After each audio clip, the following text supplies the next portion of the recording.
Hi viewers, welcome to my YouTube channel. ಬನ್ನಿ ಇವತ್ತಿನ ಲಾಗನ್ನು start ಮಾಡೋಣ. ಹಾಗೆ ಯಾರೆಲ್ಲ ಹೊಸ್ದಾಗಿ ನನ್ನ ಚಾನಲ್ ನೋಡ್ತಾ ಇದ್ದಾರೆ ಪ್ಲೀಸ್ ಸಬ್ಸ್ಕ್ರೈಬ್ ಮಾಡ್ಕೊಂಡು ನೋಡಿ, ಸಪೋರ್ಟ್ ಮಾಡಿ. ಇಲ್ಲಿ ನಮ್ಮ ಮನೇಲಿ ಒಂದು ಪೂಜೆ ಇಟ್ಕೊಂಡಿದ್ವಿ. ಹಾಗಾಗಿ ಬೆಳಿಗ್ಗೆ ಬೇಗನೆ ಬರ್ತೀನಿ ಅಂತ ಹೇಳಿದ್ರು ಅರ್ಚಕರು. ಹಾಗಾಗಿ ರಾತ್ರಿ ಎಲ್ಲ ರೆಡಿ ಮಾಡ್ಕೊತಾ ಇದ್ದೆ. ಬೆಳಿಗ್ಗೆ 7 ಗಂಟೆಗೆ ಬರ್ತೀನಿ ಅಂತ ಹೇಳಿದ್ದಕ್ಕೆ ನೈಟ್ ಬಂದುಬಿಟ್ಟು ಪೂಜೆ ಸಾಮಾನೆಲ್ಲ ಹೊರಗಡೆ ಹೋಗ್ಬಿಟ್ಟು ತೊಗೊಂಬಂದು, ನಾನು ಹೊರಗಡೆ ಹೋದ್ರಲ್ಲಿ ವೀಡಿಯೋ ಮಾಡೋಕ್ಕಾಗಲ್ಲ. ಜೊತೆಯಲ್ಲಿ ಯಾರಾದರೂ ಒಬ್ಬರಿದ್ದರೆ ಸ್ವಲ್ಪ ಮಾಡಿಕೊಡ್ತಾರೆ. ಒಂದೊಂದು ಸರಿ ವೀಡಿಯೋ ಮಾಡೋದೇ ಮರ್ತೋಗ್ಬಿಡುತ್ತೆ. ಒಂದೊಂದು ಸರಿ ಗೊತ್ತಾದರೆ ಸ್ವಲ್ಪ ನೆನಪಾದ್ರೆ ಒಂಚೂರು ವೀಡಿಯೋ ಮಾಡ್ಕೊಂಬಂದ್ಬಿಡ್ತೀನಿ. ಫುಲ್ ಹೊರಗಡೆ ಹೋಗ್ಬಿಟ್ಟು ಎಲ್ಲ ಸಾಮಾನೆಲ್ಲ ತೊಗೊಂಬಂದ್ಬಿಟ್ಟು ಮತ್ತು ಪೂಜೆ ಸಾಮಾನೆಲ್ಲ ಎಲ್ಲ ಪ್ಲೇಟ್ಗಳೆಲ್ಲ ತೆಗೆದು ದೀಪಗಳೆಲ್ಲ ಎತ್ತಿ ಇಟ್ಟು ಜೋಡಿಸ್ಕೊಂಡು ರಾತ್ರಿ.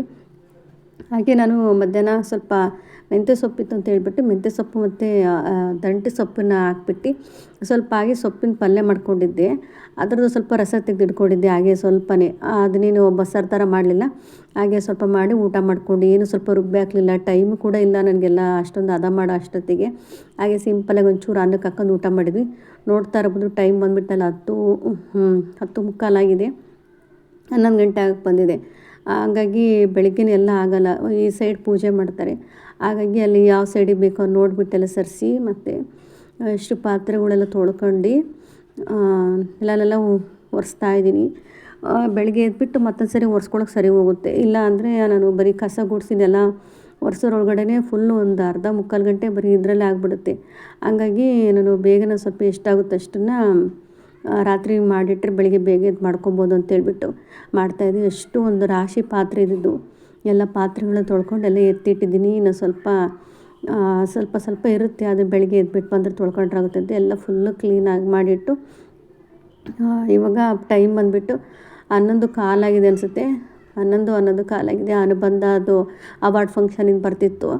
ಅದು ನೋಡ್ಕೊತ ಆಗಲಿ ಟೈಮ್ 11:15 ಸಿಕ್ಕಾಪಟ್ಟೆ ಸುಸ್ತಾಯಿತು. ಈ ಕಡೆ ಕೆಲಸ ಮಾಡೋಕ್ಕೂ ಆಗ್ತಾಯಿಲ್ಲ, ಈ ಕಡೆ ಬಿಡೋಕ್ಕೂ ಆಗ್ತಾಯಿಲ್ಲ. ಹಾಗೆ ನೋಡ್ಬೋದು ನಾನು ಬೆಳಿಗ್ಗೆ ಎದ್ದಿದ್ದು 4 ಗಂಟೆಗೆ ಎದ್ದಿದ್ದೆ. 4 ಗಂಟೆಗೆ ಎದ್ಬಿಟ್ಟು ನಾನು ಸ್ನಾನ ಎಲ್ಲ ಮಾಡಿಕೊಂಡು ಸ್ವಲ್ಪ ಅಡುಗೆನೆಲ್ಲ ಕ್ಲಿಪ್ಪಿಂಗ್ ಮಾಡೋಣ ಅಂದ್ಕೊಂಡೆ. ಅಷ್ಟರಲ್ಲಿ ಆಗಲಿಲ್ಲ, ತುಂಬ ಲೇಟಾಗಿಬಿಡುತ್ತೆ. ಅಡುಗೆ ಎಲ್ಲ ವೀಡಿಯೋದು ಹಾಗೆ ಮಾಡೋಕ್ಕಾಗಲ್ಲ. ಒಂದೊಂದು ಹಾಕಿದ ತಕ್ಷಣ ಒಂದೊಂದು ತೋರಿಸ್ತಾ ಮಾಡಬೇಕಾಗುತ್ತೆ. ಹಾಗಾಗಿ ಟೈಮ್ ಸಾಲಲ್ಲ ಅಂತೇಳ್ಬಿಟ್ಟು ಆಗಲೇ 5 ಗಂಟೆ ಆಗ್ತಾ ಬಂದಿತ್ತು. ಇನ್ನೇನು ಬೇಡ ಅಂತೇಳ್ಬಿಟ್ಟು ನಾನು ಹಾಗೆ ಅಡುಗೆ ಇದೆಲ್ಲ ಮಾಡಿಬಿಟ್ಟೆ. ವೀಡಿಯೋ ಎಲ್ಲ ಮಾಡೋಕ್ಕಾಗಲಿಲ್ಲ. ಇದು ಬಂದುಬಿಟ್ಟು ಅವ್ರು ಪೂಜೆ ಮಾಡ್ತಾಯಿದ್ರು, ನಾನು ಪೂಜೆದಲ್ಲೇ ವೀಡಿಯೋ ಮಾಡೋಕ್ಕಾಗಲಿಲ್ಲ. ಹಂಗಾಗಿ ಸ್ವಲ್ಪ ನಾನು ಮಾತ್ರ ಅಡುಗೆ ಮನೆಯದಲ್ಲೇ ಏನಿದೆ ಅದು ಸ್ವಲ್ಪ ಕ್ಲಿಪ್ಪಿಂಗ್ ತೊಗೊಂಡಿದ್ದೀನಿ. ಹಾಗೆ ಅಡುಗೆಯಲ್ಲೇ ಆಯಿತು. ಅವ್ರಿಗೆ ಬಡ್ಸೋಕ್ಕೆ ಕೂಡ ಕೇಳಿದರು. ಹಂಗಾಗಿ ಎಲ್ಲ ಪಾತ್ರೆಗೆಲ್ಲ ಸಪ್ರೇಟಾಗಿ ಎತ್ತಿಡ್ಕೊತಾ ಇದ್ದೆ. ಅವತ್ತು ರಜೆ ಇರೋದ್ರಿಂದ ಮಕ್ಳಿಗೆ ಸ್ಕೂಲ್ ರಜೆ ಬೇರೆ ಇತ್ತು. ಹಂಗಾಗಿ ನನಗೆ ಸ್ವಲ್ಪ ಆರಾಮ ಅನ್ನಿಸ್ತು. ಇಲ್ಲ ಅಂದಿದ್ರೆ ಮಕ್ಳಿಗೆ ಬೇಗ ರೆಡಿ ಮಾಡಿ ಅವ್ರಿಗೆ ಕಳಿಸಿ ನನಗಿಲ್ಲಿ ಮನೇಲಿ ಇದು ಪೂಜೆದೆಲ್ಲ ಜೋಡಿಸೋಷ್ಟೇ ಸಾಕಪ್ಪ ಅನಿಸ್ಬಿಡ್ತಾಯಿತ್ತು. ಅಷ್ಟು ಆಗ್ಬಿಟ್ಟಿತ್ತು. ಪೂಜೆ ಎಲ್ಲ ಆಯಿತು, ಊಟ ಕೂಡ ಆಯಿತು. ಪೂಜೆ ನಮ್ಮದೆಲ್ಲ ಊಟ ಆಗಿ ಇವಾಗ ತೋರಿಸ್ತೀನಿ. ಏಕೆಂದರೆ ಬೆಳಿಗ್ಗೆ ನಾವು ತಿಂಡಿ ಏನೂ ತಿನ್ಕೊಂಡಿಲ್ಲ. ಈ ಊಟ ಮಾಡೋಕ್ಕೆ ಬಂದುಬಿಟ್ಟು ಟೈಮ್ ಬಂದು 11:30 12 ಗಂಟೆ ಆಗಿದೆ ಅನಿಸುತ್ತೆ. ಎಲ್ರಿಗೂ ಊಟಕ್ಕೆ ಇಟ್ಬಿಟ್ಟು ನಾನು ಮಾಡೋ ಅಷ್ಟೊತ್ತಿಗೆ 11:30 ಆಯಿತು ಅನಿಸುತ್ತೆ. ಸೇಮ್ ಅಡುಗೆ ಮಾಡೋಕ್ಕೆ ಹೇಳಿದ್ರು. ಆಚೆ ಸರಿನೇ ಬಾಳೆಕಾಯಿ ಪಲ್ಯ, ಉದ್ದಿನ ವಡೆ ಅದೆಲ್ಲ ಹೇಳಿದ್ರಲ್ವ, ರವೆ ಉಂಡೆ ಮತ್ತು ಹೆಸರುಬೇಳೆ ಪಾಯಸ. ಹೆಸರುಬೇಳೆ ಹೀರೆಕಾಯಿ ಹಾಕ್ಬಿಟ್ಟು ದಾಲ್ ಮಾಡಿದ್ವಿ. ಹಾಗೆ ಕೆಲವರು ತೊವ್ವೆ ಅಂತ ಹೇಳ್ತಾರೆ. ನಾವು ಹೆಸರುಬೇಳೆ ಮತ್ತು ಹೀರೆಕಾಯಿ ದಾಲ್ ಮಾಡಿಕೊಂಡು ಸ್ವಲ್ಪ ರವೆ ಉಂಡೆ ಮಾಡಿದ್ದೆ. ರವೆ ಉಂಡೆ ನೋಡಿದ್ಮೇಲೆ ಹಾಲು ಹಾಕ್ಬಿಟ್ಟು ಮಾಡೋದು ತುಂಬ ದಿನ ಇಟ್ಕೊಳ್ಳೋಕ್ಕಾಗಲ್ಲ, ಬೇಗ ಖಾಲಿ ಮಾಡಬೇಕು. ಹಾಗೆ ಉದ್ದಿನ ವಡೆ ಮಾಡಿದ್ದೆ ಈ ಸರಿ. ಪರವಾಗಿಲ್ಲ, ಸ್ವಲ್ಪ ಓಲ್ ಚೆನ್ನಾಗಿ ಬಂದಿತ್ತು, ಓಲ್ ಥರ ಆಗಿ ಚೆನ್ನಾಗಿ ಬಂದಿತ್ತು ಉದ್ದಿನ ವಡೆ. ಅದ್ರ ಜೊತೆ ಕಾಯಿ ಚಟ್ನಿ ಮಾಡಿದ್ದೆ.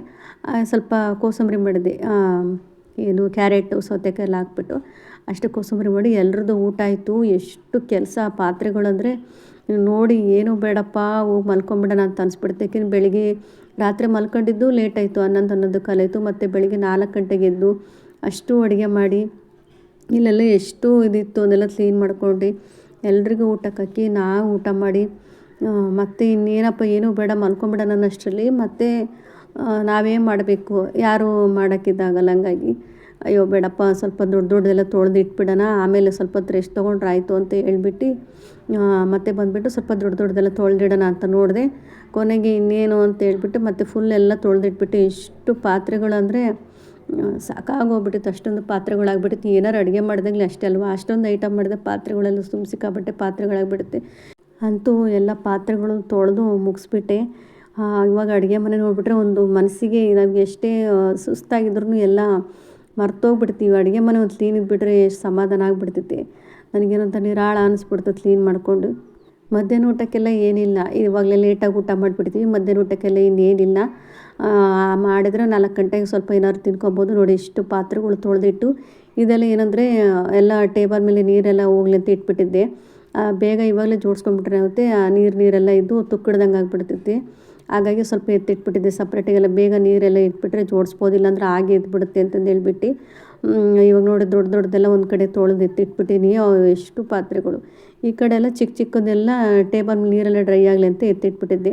ಇಷ್ಟು ಕೆಲಸ ಆಯ್ತು. ಈಗ ಸ್ವಲ್ಪ ಕಸ ಗುಡಿಸ್ಕೊಂಡು ಸ್ವಲ್ಪ ಹೊತ್ತು ರೆಸ್ಟ್ ತೊಗೊಳ್ಳೋಣ ಅಂತ ನೋಡಿ ಎಷ್ಟು ನೀಟಾಗಾಗಿದೆ. ನೋಡೋಕ್ಕೆ ಒಂಥರ ಸಮಾಧಾನ ಅನಿಸ್ಬಿಡ್ತು.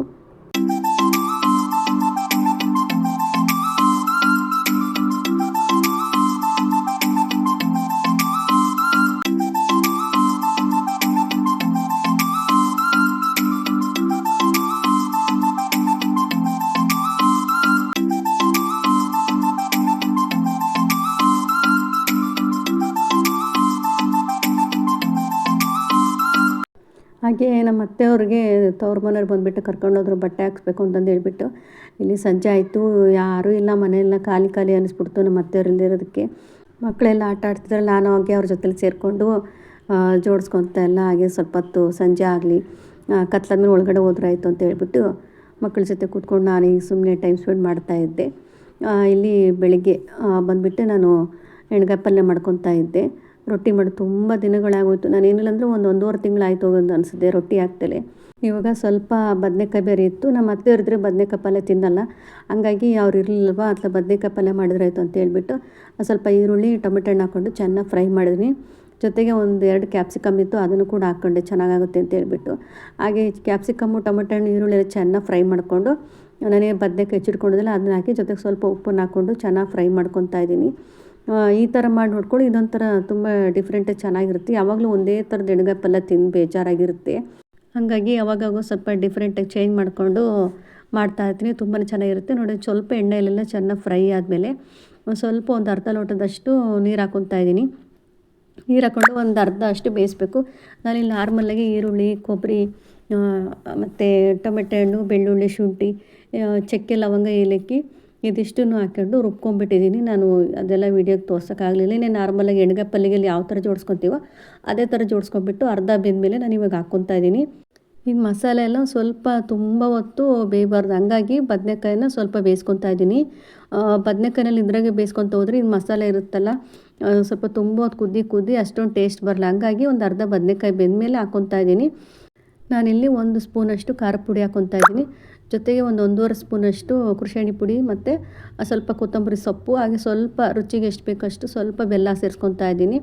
ಇದಿಷ್ಟನ್ನು ಸೇರಿಸ್ಕೊಂಡ್ಮೇಲೆ ಜಾಸ್ತಿ ಹೊತ್ತು ಕುದಿಸ್ಬಾರ್ದು. ನಮ್ಮ ಮಸಾಲೆ ಹಾಕಿದ್ಮೇಲೆ ಒಂದು 10 ನಿಮಿಷ ಮೀಡಿಯಮ್ ಫ್ಲೇಮಲ್ಲಿ ಮುಚ್ಚಿಟ್ಬಿಟ್ರೆ ಪಲ್ಯ ರೆಡಿಯಾಗುತ್ತೆ. ತುಂಬ ಹೊತ್ತು ಕುದ್ದಿರೋದಕ್ಕೂ ಮತ್ತು ಇವಾಗ ಒಂದು 10 ನಿಮಿಷ ಕುದ್ದಿರೋ ಪಲ್ಯಕ್ಕೂ ತುಂಬಾ ಟೇಸ್ಟ್ ಇರುತ್ತೆ ಸಖತ್ತಾಗೆ. ನಾನಿಲ್ಲಿ ಅದರ ಜೊತೆಯಲ್ಲಿ ಅಕ್ಕಿ ರೊಟ್ಟಿ ಮಾಡ್ಕೊತಾ ಇದ್ದೀನಿ. ನಮ್ಮ ಕಡೆ ಜಾಸ್ತಿ ಅಕ್ಕಿ ರೊಟ್ಟಿನೇ ಮಾಡೋದು, ಹಂಗಾಗಿ ಸ್ವಲ್ಪ ಅಕ್ಕಿ ರೊಟ್ಟಿ ಮಾಡ್ಕೊತಾ ಇದ್ದೆ. ಹಿಟ್ಟು ಸರಿ ಮಾಡ್ಕೊಳ್ಳೋದು ನಾರ್ಮಲಾಗಿ ಒಂದು ಪಾತ್ರೆ ನೀರು ಇಟ್ಕೊಂಡು ಸ್ವಲ್ಪ ಉಪ್ಪು ಹಾಕಿ ನೀರು ಕುದಿ ಬಂದಮೇಲೆ ನಾನು ಹಿಟ್ಟು ಹಾಕ್ಬಿಟ್ಟು ಮುದ್ದೆ ಮಾಡ್ಕೊತಿಲ್ಲ, ಆ ರೀತಿ ಮಾಡ್ಕೊಂಡಿದ್ದೀನಿ. ಇವಾಗ ನಾನು ಉಜ್ಕೊತಾನೆ ಬೇಯಿಸೋದು ಯಾವಾಗಲೂ ರೊಟ್ಟಿನ ಮಾತ್ರ, ಯಾಕೆಂದರೆ ತುಂಬ ಟೈಮ್ ಆಗಿಬಿಡ್ತೈತೆ. ಆಗ ಕೆಳಗಡೆ ಒಂದು ಅರ್ಧ ಗಂಟೆ ಕುತ್ಕೊಂಡು ಉಜ್ಜಿ ಮತ್ತೆ ಮೇಲ್ಗಡೆ ನಿಂತ್ಕೊಂಡು ಬೇಯಿಸೋಷ್ಟೊತ್ತಿಗೆ ಅಲ್ಲಿ 1 ಅವರ್ ಆಗುತ್ತೆ. ಅದೇ ಈ ರೀತಿ ಪಕ್ಕದಲ್ಲೇ ಹಿಡ್ಕೊಂಡು ಉಜ್ಕೊತ ಬೇಯಿಸಿದ್ರೆ ಅರ್ಧ ಗಂಟೆಯಲ್ಲಿ ಮುಗ್ದೋಗ್ಬಿಡುತ್ತೆ.